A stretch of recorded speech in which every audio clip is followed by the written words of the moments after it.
Bismillahirrahmanirrahim. Assalamualaikum warahmatullahi wabarakatuh. Waalaikumsalam warahmatullahi wabarakatuh. Ya, ibu-ibunya semangat semua ya. Makasih sudah hadir dulu hari ini. Bulan lalu kita sudah membahas tentang kesehatan dan gizi. Pentingnya ibu hamil, gizi untuk ibu hamil seperti itu. Pentingnya gizi dan untuk ibu hamil dan lain sebagainya. Apakah sudah diaplikasikan ibu-ibu di rumahnya atau di tetangganya, keluarganya dan lain sebagainya? Sudah. Oh, sudah ya, syukur alhamdulillah. Bagaimana kabar ibu-ibu hari ini? Baik. Sehat ya? Alhamdulillah. Berarti gizinya terpenuhi dong kalau begitu. Alhamdulillah. Alhamdulillah. Pengaplikasiannya sudah diaplikasikan. Pada kesempatan kali ini kita akan membahas modul 4 ibu-ibu yang membahas tentang perlindungan anak. Di dalam modul 4 itu ada beberapa macam sesi. Dan di sini kita akan bahas sesi 11 yaitu pencegahan kekerasan terhadap anak. Apa poin-poin penting pada pencegahan kekerasan terhadap anak? Ya, yang pertama yaitu pengertian anak dan hak-hak anak. Begini ibu, anak itu pengertiannya adalah anak itu adalah sebagai anugerah yang diberikan Tuhan untuk kita atau yang maha kuasa. Dimengerti ibu-ibu? Ngerti. Alhamdulillah. Karena itu adalah anugerah yang diberikan oleh Allah, otomatis kita harus sayangi ya. Makasih. Seperti itu. Kemudian anak itu mulai dari dalam kandungan sampai dia dilahirkan ke dunia, dia sudah mempunyai namanya hak. Jadi masih dalam kandungan itu mereka sudah mempunyai hak. Haknya itu apa? Haknya itu diberikan gizi, diberikan vitamin, mineral. Seperti itu. Dia sudah masuk dalam hak asasi manusia seperti itu. Apalagi pada saat dilahirkan dia sudah memiliki hak-hak penuh terhadap kehidupannya seperti itu. Kemudian kita lanjut poin kedua, kekerasan dan perlakuan salah terhadap anak-anak. Ini yang sering terjadi di mungkin lingkungan ibu-ibu atau bahkan ibu-ibu sendiri. Ketika anaknya rewel begitu, nggak mau mendengar, pasti dibentak. Itu salah ibu-ibu. Itu tidak boleh dilakukan, dibentak. Anak-anak itu sesuai, kita berikan perlakuan sesuai dengan umurnya.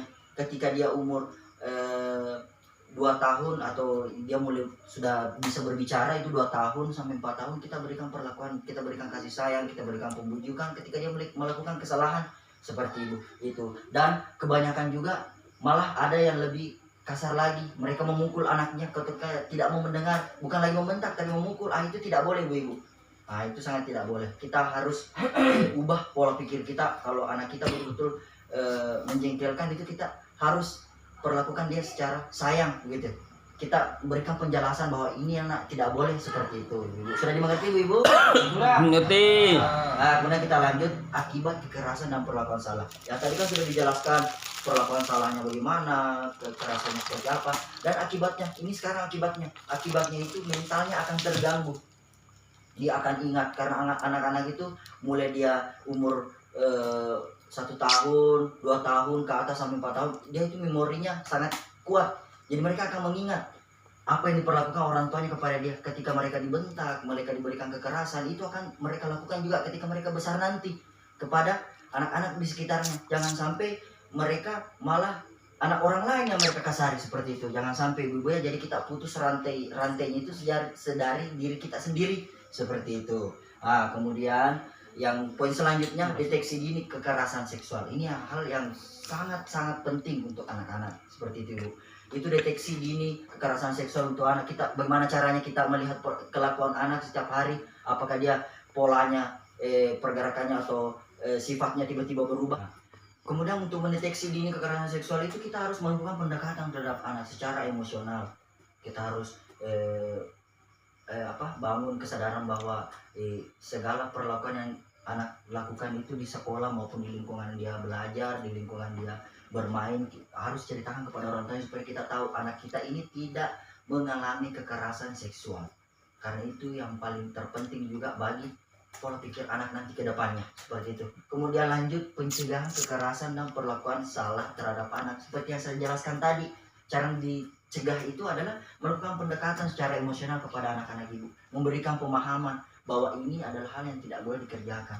Ketika ada orang yang mencolek kamu atau bahkan ingin membuka celana kamu, mengangkat baju kamu dan lain sebagainya, itu tidak boleh ibu-ibu. Itu tidak boleh. Itu kita harus berikan peringatan kepada anak-anak seperti itu. Kita harus berikan pemahaman bahwa ini hal yang tidak boleh orang lain lakukan kepada dirinya begitu. Harga dirinya jauh lebih tinggi jauh lebih berharga daripada yang lain seperti itu. Kemudian kita harus kemudian dari sesi ini kesimpulannya yaitu kita harus pahami betul bahwa anak itu adalah anugerah yang sangat luar biasa. Kita harus sayangi, kita berikan perlindungan, kita berikan dia gizi mulai dia dalam kandungan sampai dia besar nanti, sampai dia berumur 18 tahun.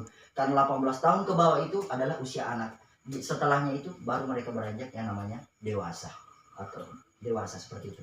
Kasih Ibu. Kemudian apakah ada pertanyaan? Tidak ada. Dari penjelasannya saya jelaskan tadi, apakah ada pertanyaannya? Tidak ada, Pak. Oh begitu ya. Terima kasih Ibu-Ibu.